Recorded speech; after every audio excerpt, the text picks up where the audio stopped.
Talagang binabaliw mo ako sa'yo, Allison. Alam kong sinasadya mo ito. Umiiwas na nga ako sa'yo kaya lagi akong sumasama kay Russell. Pero heto't ganyan pa talagang isinuot mo. Bulong niya tinalikan ng leeg ni Allison. Hindi kita inaakit no? Pwede ba umalis ka na at magbibihis ako? Inis na ani ni Allison at itinulak si David. Talaga ba? Tinan nga natin kung hindi ka naaapektuhan sa gagawin ko sa'yo.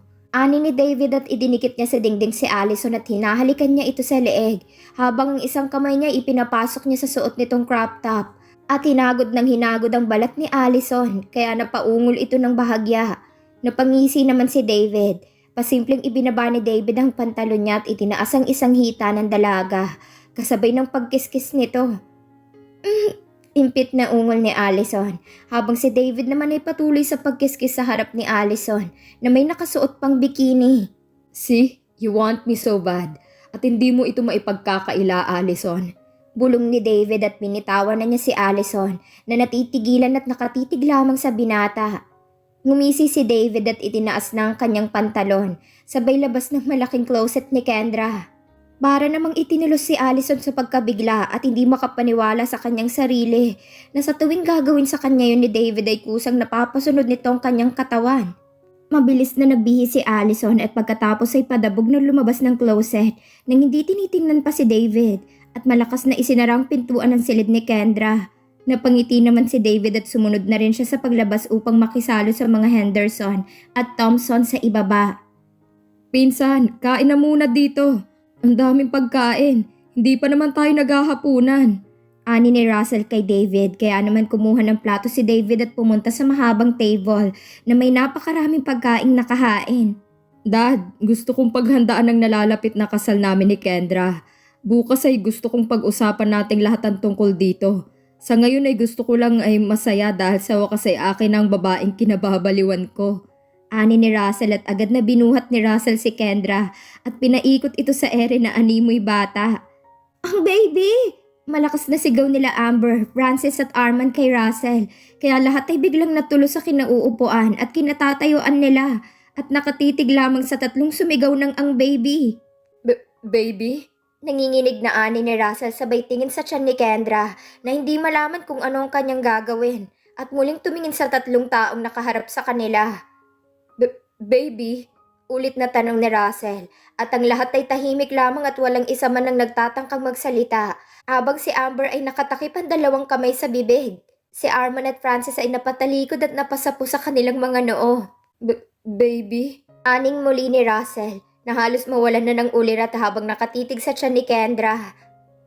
Russell's POV. Baby? Mamagsalita kayo. Anong baby ang tinutukoy nyo? Nauutal kong anit, tuluyan na nalaglag ang aking mga luha. Hindi na maalis ang tingin ko sa tiyan ni Kendra.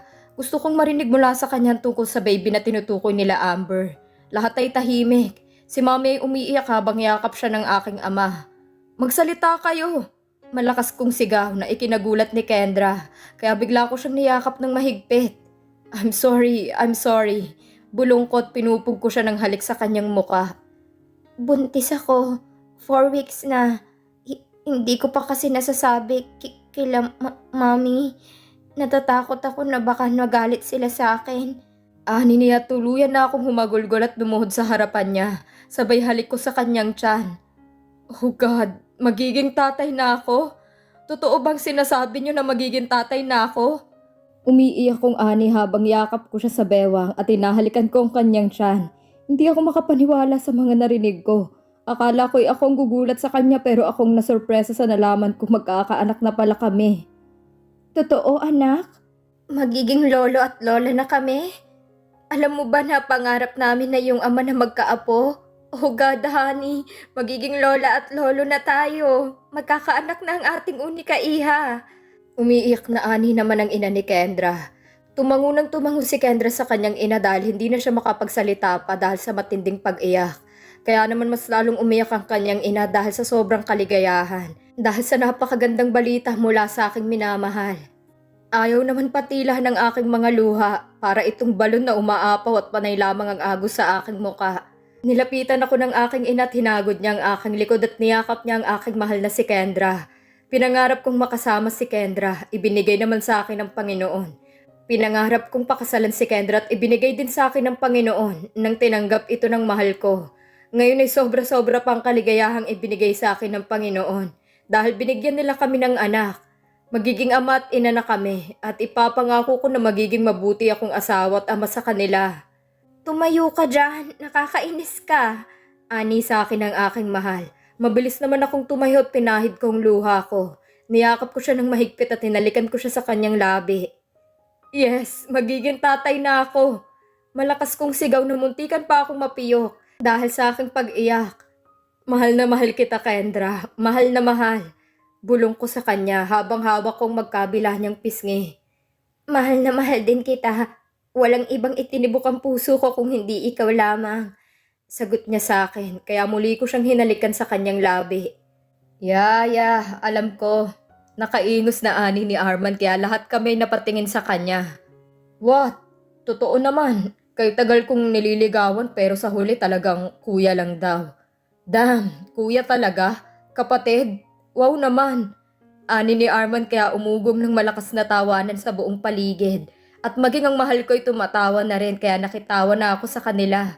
Kahit medyo naiinis ako kay Arman dahil niyakap pa rin niya ang mahal ko. Kuya naman kasi, noon ko pa sinasabi sa'yo na maraming babae, wag na si BFF. Kasi nga, baliw na baliw yan sa pagmamahal niya para kay Russell, no? Ikaw lang naman ng makulit. Ayan, no? May bagong dating. Sobrang ganda ni Allison. Ligawan mo na agad. Ani ni Amber. Tumahimik ka. Walang manliligaw isa man sa inyo kay Allison. Dahil lahat ng magtatangka, may kalalagyan. Galit na ani ni David kaya malutong na halakhak ang pinakawalan ko. Kaya naman isang fried chicken leg ang tumama sa mukha ko na ikinagulat ko. David, ano ba nangyayari sa'yo ha? Hayaan mong maligawan ng kapatid mo. 21 na yan at nasa hustong edad na para magpaligaw. Ani ng kanyang ama. Step-sister, Dad. Sagot ni David na ikinatawa naman ng mahina ni Arman. I see. I understand now. Wika nito sabay ngisi kay David na hindi naman siya pinansin at itinago pa si Allison sa likuran niya. Makikita sa mukha ni Allison ang pagkainis kay David, pero binaliwala lamang ito ni David. Alam ko kung bakit nagkakaganon si David dahil wala naman siyang maitatago sa akin. Sa aming magpipinsan pagdating sa tunay niyang damdamin. Kung gayon ay mas dapat pala nating bilisan ang pagpapakasal ninyo habang maliit pa ang tiyan ni Kendra. Ani ng ama ko. Kaya may malaking ngiti ang gumuhit sa aking labi. Hindi ka na makakaatras pa. Akin ka na. Akin ka na mahal ko. Ani ko sa kanya na ikinangiti din niya ng malaki. Naging masaya ang gabi namin. Naging maayos ang lahat at kinabukasan ay babalik ako dito. Kasama ang mga magulang ko upang pag-usapan namin ang nalalapit naming kasal. Hindi ba talaga ako pwedeng matulog dito, mahal ko? Kailangan din nating buuin ang baby natin. Dagdagan ko ng punla baka maging kambal pa. Bulong ko sa kanya na sinamaan agad niya ako ng tingin. Umuwi ka na, bukas na lang ulit tayo magkita. Ani niya, kaya niyakap ko na siya ng mahigpit. Ang mga magulang ko naman ay tinatawag na din ako dahil may pag-uusapan pa daw kaming importante pag uwi namin sa mansyon nila. Sige na, kanina ka pa nila hinihintay. Bulong sa akin ng mahal ko, kaya napabuntong hininga na lamang ako. Okay, bukas babalik agad ako ha. Francis, bukas after kung manggaling dito ay puntahan mo ako sa opisina ko. May mahalaga tayong pag-uusapan. Ikaw din, Darwin. Kailangan nandoon ka. Ani ko humalik na ako sa labi ng aking mahal. Ako? Bakit pati ako? Tanong ni Darwin na gulat na gulat.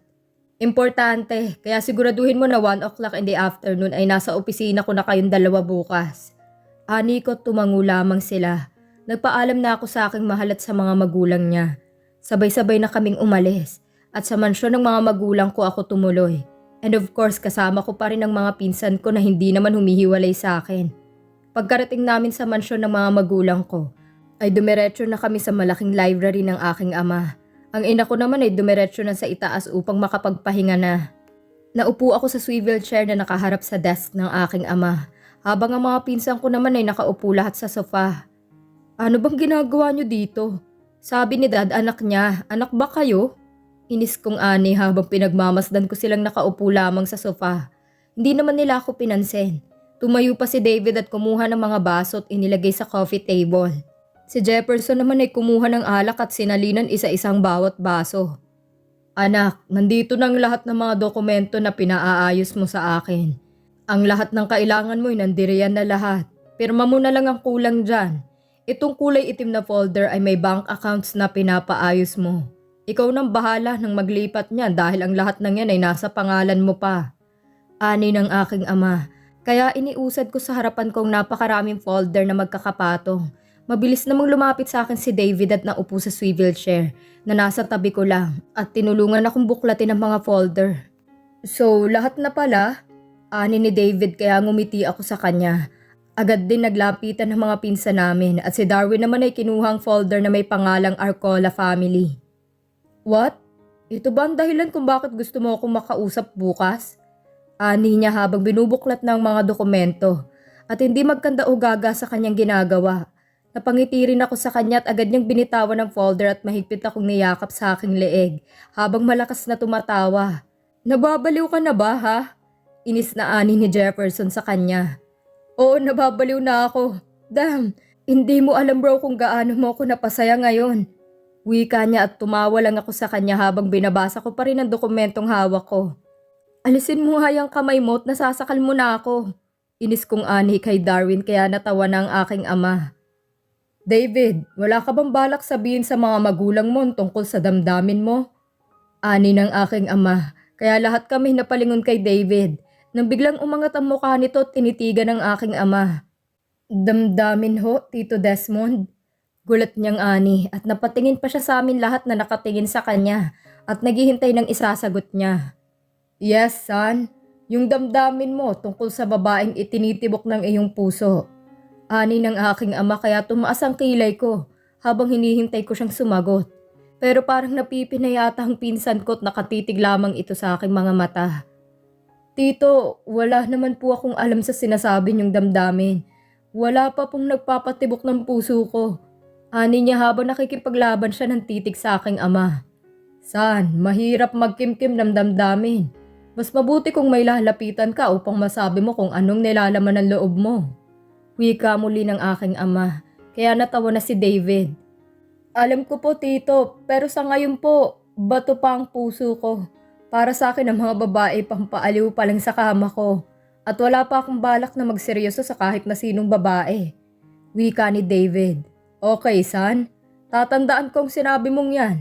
Wika ng aking ama sabay ngiti kay David, kaya binawi na ni David ang pagkakatitig niya sa aking ama. At muling hinarap ang mga dokumento. Panaka-naka akong tinitingnan ang mukha ni David at alam kong nararamdaman niya ang mga titig ko sa kanya pero hindi niya ako pinapansin. Hindi naman kasi magkadugo, kung tutuusin pwede naman. Bulong ni Darwin na ikinaangat ng mukha ni David. Are you referring to my stepsister Allison? Gulat na ani ni David habang hindi inaalis ang pagkakatitig niya kay Darwin. Maging ako'y natawa ng mahina. Talaga bang ipagkakaila niya sa amin? Bakit? Mali ba kami? Tanungin mo nga silang lahat dito kung hindi yun ang nakikita namin sa mga ikinikilos mo. Si Tito Desmond nga nakita niya kung ano ang totoo. Kami pa kaya na lagi mong kasama? Ani ni Darwin at isang malakas na tawa ang pinakawalan ni David. Napapailing na lamang siya sa amin at natatawa habang tinitingnan ng mga dokumentong hawak niya. Oh God, you guys are hilarious. Not you, Tito Desmond, but honestly, I'm not into her. Umayos ka nga Darwin. Para kang tang sa mga pinagsasabi mo.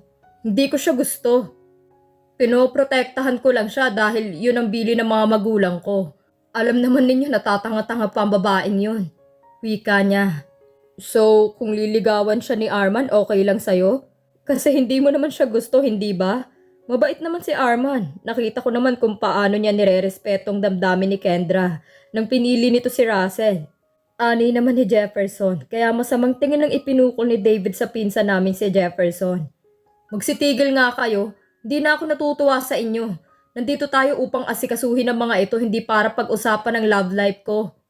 Tito, kung iniisip po nyo na may gusto ko sa stepsister ko, nagkakamali po kayo. Pinoprotektahan ko lang siya sa mga taong mapagsamantala. Yun lang at wala nang ibang kahulugan. Kilala niyo ako pagdating sa babae. Hindi ako nagseseryoso at kung magkakaroon man ako ng interes, pangkama lang at hanggang dun lang yun.